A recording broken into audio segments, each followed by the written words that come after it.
Hi, I'm Annabelle Candy from Get in the Hotspot, and I'm really excited to be here with Leo Babauta from Zen Habits.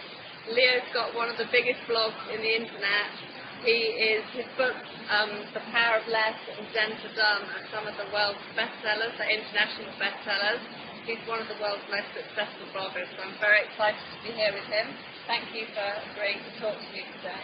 Yeah, thanks for having me. That's quite an introduction, but I'm happy to be here. It's all true. So I wanted to ask you, what is the secret of successful blogging? That's what we all want to know. Yeah, I don't really think there are any secrets. You know, I think it's the same thing that a lot of people have done, which is what I did is I kind of shared what I had been going through and what I had achieved that other people want to achieve, and just shared what I'd learned. I think another good thing that I've learned that really helps is a powerful story. So if you can share the story of how you got to that place that people want to go to, it really kind of motivates people to want to know more and learn more about you. So that story kind of grips people. People tend to like stories. So if you can tell a good story about how you got there, make sure most of it's true. Yeah. But at least half. But yeah, if you can share that story, and in that story, people can learn how to do things that will help them to get there too. Yeah. So I think that's basically all I've done, and it's nothing revolutionary. But I have, in my real life, I mean, it always starts with your real life, what you've done in your real life. So go out and do something fabulous, and something that excites people, and then share that with people online. So in my real life, I started out by things like quitting smoking and going running and waking up earlier, getting out of debt, simplifying my life, all those kinds of things. But by doing those first and then blogging about it, that's how I was actually able to learn the things that I could help people with. Yeah.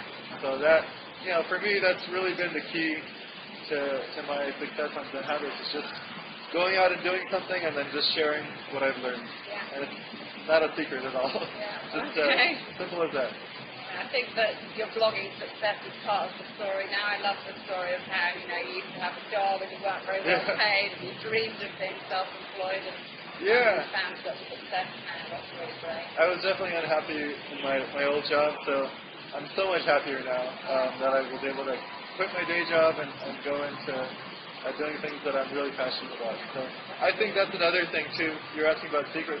It's not really a secret, but just being passionate about what you're doing, I think that really shows through. And if you're just doing it to make money or get a lot of subscribers, people can sense that. Yeah. And over time, I mean, maybe not the first time they read you, but over time, they kind of sort through the things that the people who are real and the people who are just trying to get them to read that article to make some money or get some page views or subscribers. Okay, so just being genuine as well, I think. I think people can tell. Okay, Yeah. thank you. So the second question, so I've only got 3 questions, is what do you spend most of your time doing in your working day now? My working day. These days. Yeah. Well, I've made a conscious effort to focus on what matters the most. And for me, that's writing. And so, obviously email and Twitter and all these other communications and reading online, all of these things can take up all of your day. But I try and focus on the things that make the most difference to me and to my work, and that's writing. How many hours a day do you spend writing? Not a lot. I mean, yeah, maybe a couple. 2 hours a day. But I don't actually work that much either. So, so. How long's your working day then? Okay, so I wake up in the morning and I write, and then I'll do like email and stuff, and I'll write some more. And by the time my kids wake up, I'm pretty much done. Yeah. So I wake up before them and I let them sleep in, and so I'm done. And then if I do anything else during the day, it's just little things like answering a few emails, but it's kind of scattered. Unless I'm really excited about writing something, and then I'll work for a couple more hours later. Yeah. And the last question I've got is, I found you've been a real leader in blogging, and you've pioneered some amazing things like the uncopyright, for example. Sure. So I want to know where you got the ideas from to do that kind of thing, and how you got the confidence to actually do it, because I think people often have ideas, but they don't follow through with them. So all my ideas are stolen. I mean, basically, I don't come up with any new ideas, and I don't think there's that many new ideas out there. So the copyright, for example, people in software have been doing, open source software, where basically anyone can take that code and copy it and make it better. Yeah. And so I said, and that's not a new idea in writing either, but I said, why not try that out in my own thing?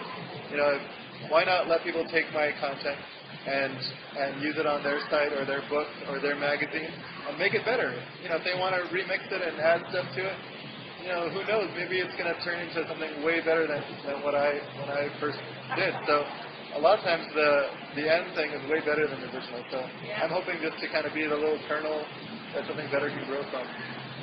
So anyway, again, that wasn't a new idea. I stole it from software. And I said, I look at different fields and I look at what they're doing that's interesting, and I see how I can apply it to what I'm doing. So yeah, I do that all the time. I'm always looking at how something else that someone else is doing, really exciting, and see if I can take that and apply that to my life. So you're not afraid to try things out, even though they might fail? Yeah, well, one thing I've done is kind of freed myself from the fear of failure, because failure, I think people are worried if I fail, I'm going to look stupid or everything's going to be the end. For me, failure is just like one little step along the way, and a lot of times it's the best step that you can take. I mean, a lot of us know that when you make mistakes, you learn from it, or at least you hope you do. And then you go on. So everything that I've done, the failures have been really important in me achieving anything. Yeah. So yeah, I'm not afraid to do that. If I make mistakes, I'm like, okay, what have I learned there? And I move on. So I look at blogging and my life as a big experiment, and everything that I do it's just to learn. And so when I blog, I look at this post and I say, what was the reaction that people had to that? What can I learn from that? And if it was a dismal failure, well, that's good. That's good information. And if it was success, that's also good information. So yeah, I mean, when I do these experiments with uncopyright or other things like that, I'm excited to see what I can learn from that. The failure is a good thing. Okay, that's a great message. So you've got to fail before you can succeed, and it's going a long way. Yeah, I mean, you learn from both, and so I think they're both great. Yeah. Okay, excellent, Leo. I know you're really busy, so I'm going to stop the interview now. Thank you so much, though. Leo babauta from Zen Habits, Annabelle Candy from Get in the Hotspot. We're here in Las Vegas at the Mandalay Bay Resort. Thanks very much, Leo. Thanks, Annabelle. Bye, everyone.